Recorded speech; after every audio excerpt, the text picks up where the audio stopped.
Greetings, traveler. Okay, so let's review this Jeef game. Again, we have a Demon Alley Mech Naga Undead lobby, and we talked about it a bit earlier about how he was rolling for a hero, and I thought it was a little bit weird. But then you see here that he's talking about Baller and Sergeant, so he's probably rolling a hero that could do something interesting on 2, and Thorim having access to a 7-drop on tier 2 does make a lot of sense. So he does go for the double demo, which to me, well, he's gonna want a Quartertron at some point, but I think with him talking about how he wants to, and him rolling for a hero to do baller stuff, I'm guessing he's going to be on tier 2 and stacking the Apexis stuff, right? The volumizers.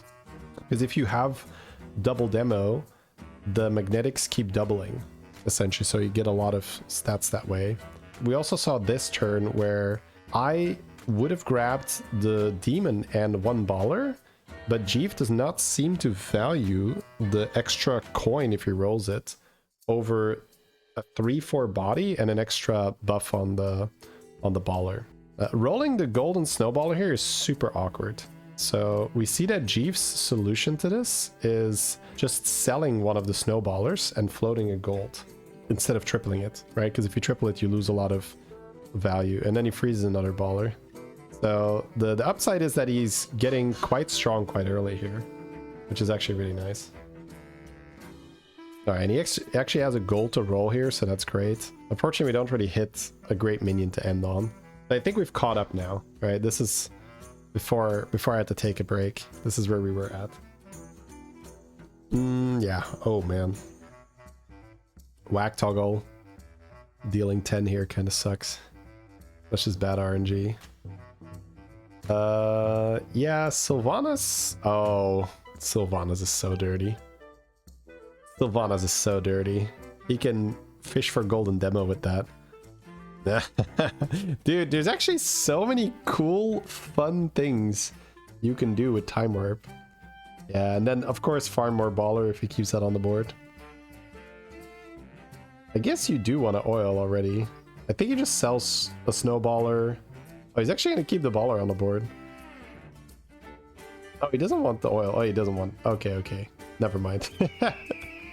Oh, bro. Disgusting. Yes. He can buff the magnetic on the board with the ballers and then triple it and then the double demo. Oh my god. Okay, yes. I see it now. I see why he wants to combine this with ballers. This is actually silly good. Now he doesn't really want to triple this magnetic until he has the double demo. It's a bit weird. Ooh, random fellboard. Doesn't seem good.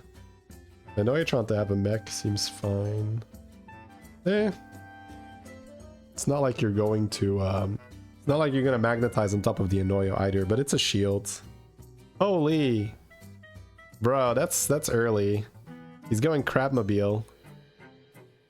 Turn 7 Crabmobile online in a no beast lobby, right? This is, man, Jeef has fought some bullshit already. The whack toggle dealing 10 to him because it's the cleave elemental on like turn 5 or something, and now he's taking 9 from the buttons who has the overflow comp with the trigger death rattle. Okay, he has the double magnetic, so we are definitely down to triple our guy, but we want to have another volumizer first, ideally. Ooh, okay. Yeah, you hero power to triple it. And then it's in the shop. Okay, didn't hit it. Ooh, Greenskeeper. He doesn't have anything for it. That doesn't mean he's not going to want it, though, because that is very tempting to have that. But what can he realistically trigger with it? Okay, he's going to go, I guess, Apexis, right? He could keep it all the time and then switch into Apexis later. That's fair. He could also steal something from an opponent, like Apexis, with Sylvanas. And then he already has it. I think that is fair, because being on tier 2... you just have a lot of board space where there's a lot of stuff you're just buffing. So it's not vital to the comp, because the comp is essentially just cycle ballers. And in Jeef's case, use the double demo as well. but he's got a lot of board space available, so it's kind of nice to just put the Greenskeeper down and open up the option to trigger Apexis later, because that's probably what you'd use it for. Radio Star, you can trigger that death rattle, but it doesn't do anything, right? But Radio Star, you can just fish. I love this, bro. Titus, sure, Titus Radio. This is actually so silly, bro. Being on tier, oh, okay, Jeef, okay, I guess I know how he gets an Apexis now. Being on tier 2 and having Sylvanas hero power, but like, look at this, guys. This is ludicrous. He's on tier 2. He's got a double demo, an Apexis, a Titus, the trigger death rattle guy. It's so silly. It's so silly. This is like the most fun baller game I think I've seen so far, where there's just so much cool stuff going on here. And now he wants to get another golden of those blue volumizers, and then he gets double the scaling again, right? My god. What is the spell that turns a 1-drop into Apexis? That was the Evolve. So it's Time Warp Evolve. It's 1 Chronum, and it turns anything into a 6-drop and turns the stats to 30-30. It used to be keep the stats, but most things you were evolving didn't even have 30-30, so they just changed it. Cord pullers. Yeah, he has Titus Radio Star as well.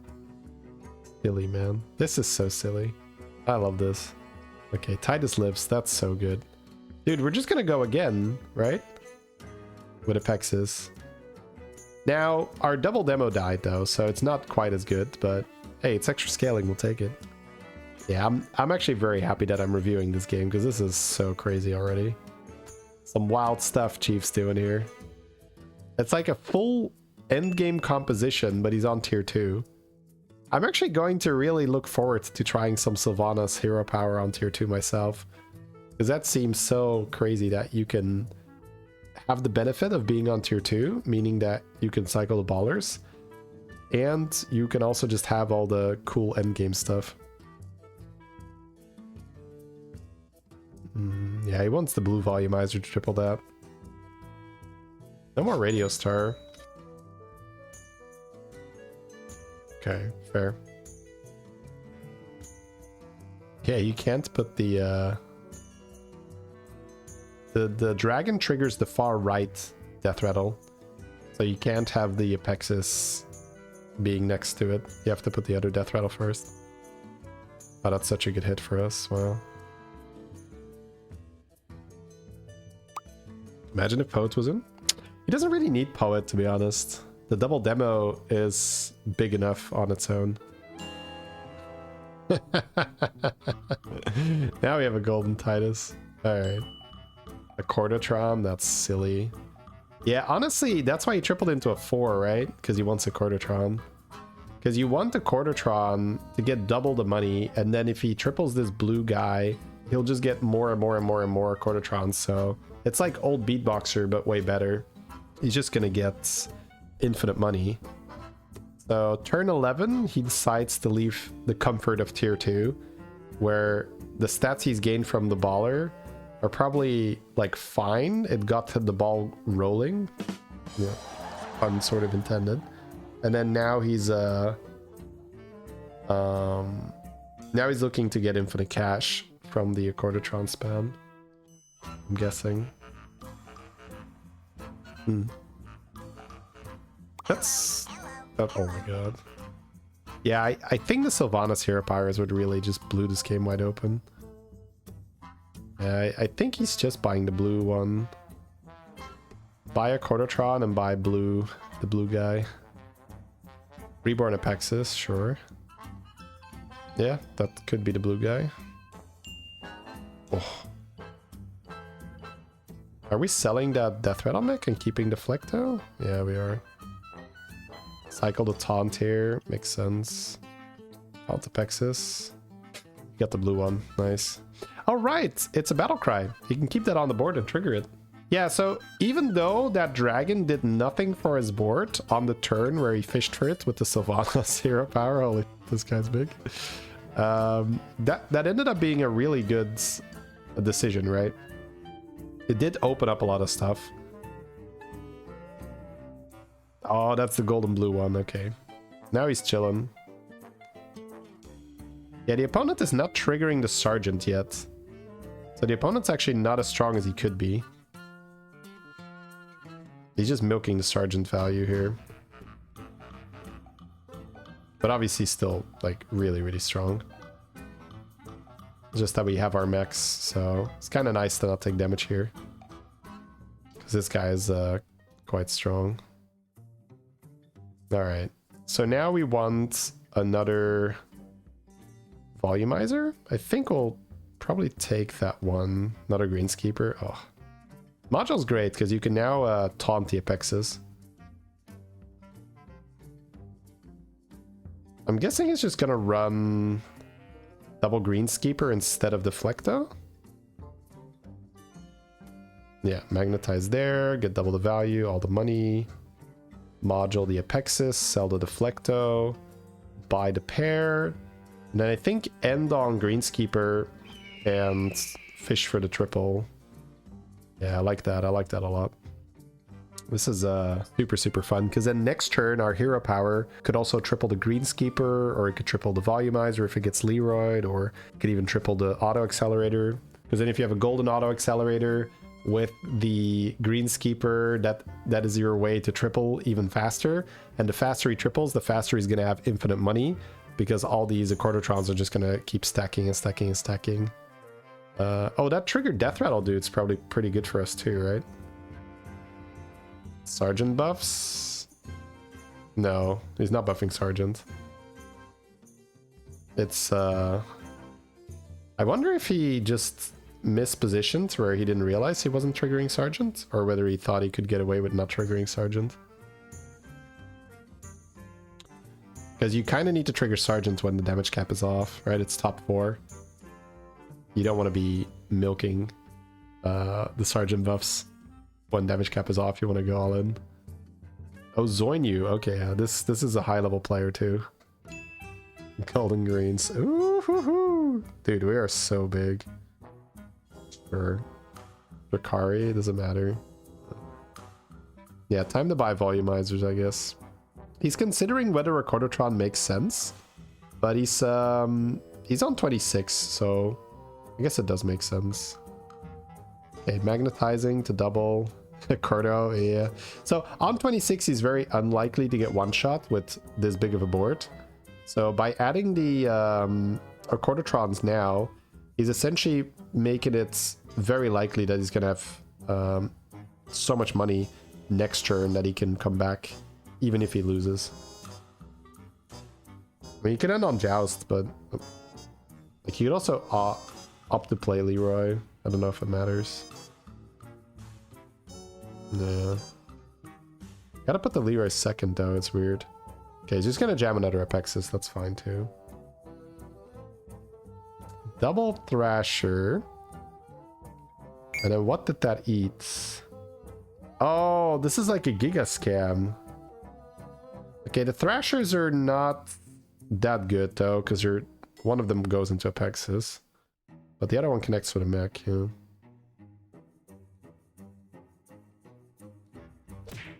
Ooh, Titus dying, yeah. Ah, dude, this is actually such an incredible scam board. Like, my god, this guy's cooking, chat. Like, he's absolutely cooking. We should not have won this. We should not have won this. My god. Because he has that 4-drop that when it attacks, it gains the stats. Pitch? Yeah, we have Golden Titus. Yeah, so Jeef is like, okay, I understand the mission here. It's about just countering him now. Apexis always wins. That's not true there, bro. Like, no. But the problem is you're fighting Jeef, right? So I'm gonna go back and just point out how sick this setup is, right?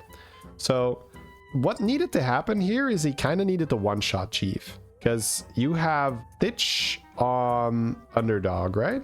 Yeah, the positioning shifted, right? So it's confusing me a little bit.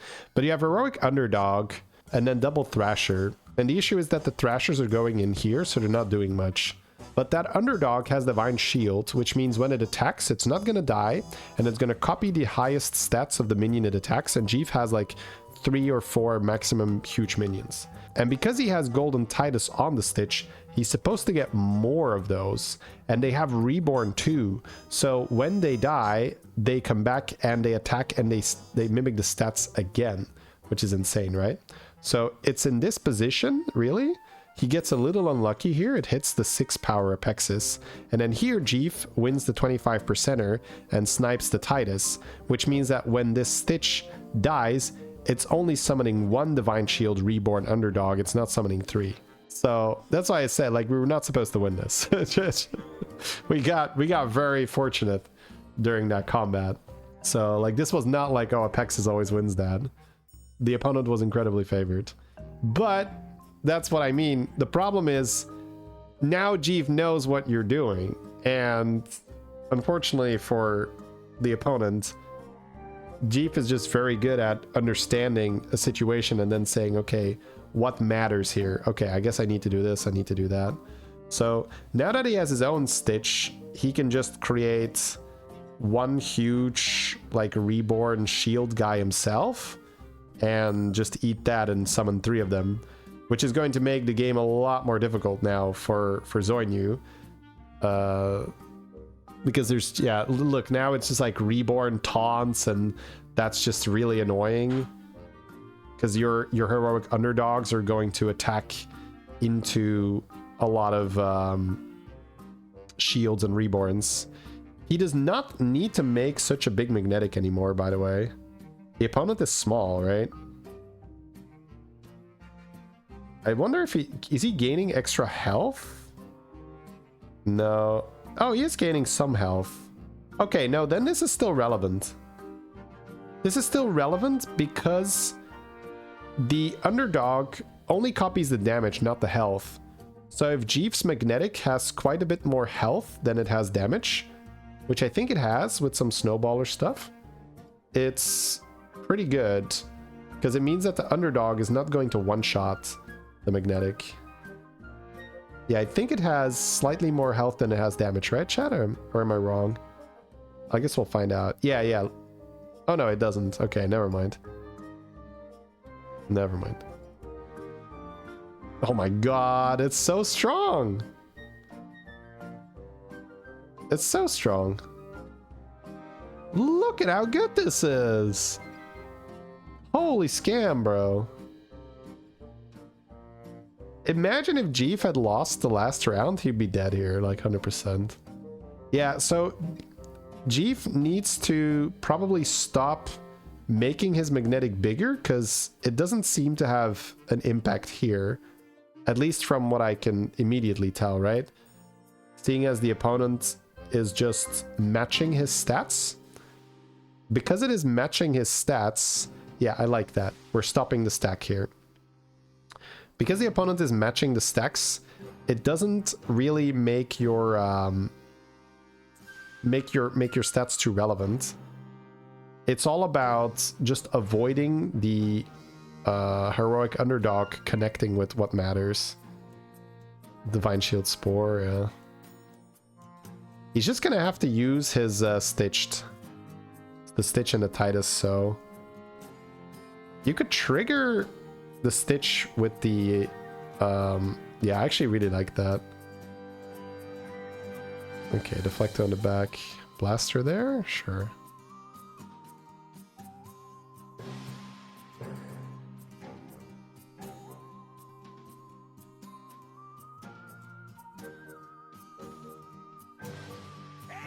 Bump, bump, bump. That's actually so nice. Oh no, wait. Wait, did it have Reborn? Wait, why did he put the Titus in front? What am I missing here?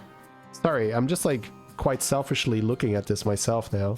It's probably because of Apexis? He wants to trade into Apexis with the Titus? Yeah, I think what happened was Jeef's board had small taunts, right? Like the taunt Apexis. So Zoinyu probably wanted to use his Titus to trade into the Apexis. But because Jeef changed his board around a little bit, he buffed the Apexis, But not only that, right? The taunts are gone here anyway. Man, that seems like such a risky bet to take, yeah. Because now you're so screwed, right? Did he not eat the underdog? He ate Thrasher. He ate Thrasher because he no longer has the Reborn. Because he reborned Leroy instead. Is that? Ooh, I don't like that. I think the underdog being reborn and then eating the underdog is just better than the Leroy, right?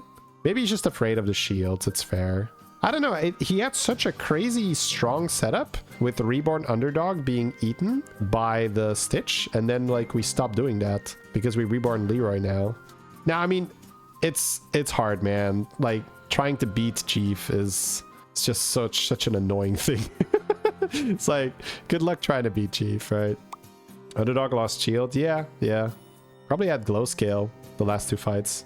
But still, a reborn underdog, getting 3 of those from the Stitch has to be better than going for the reborn Leroy, right? But yeah, I mean, GG, like, just incredibly well played by both sides.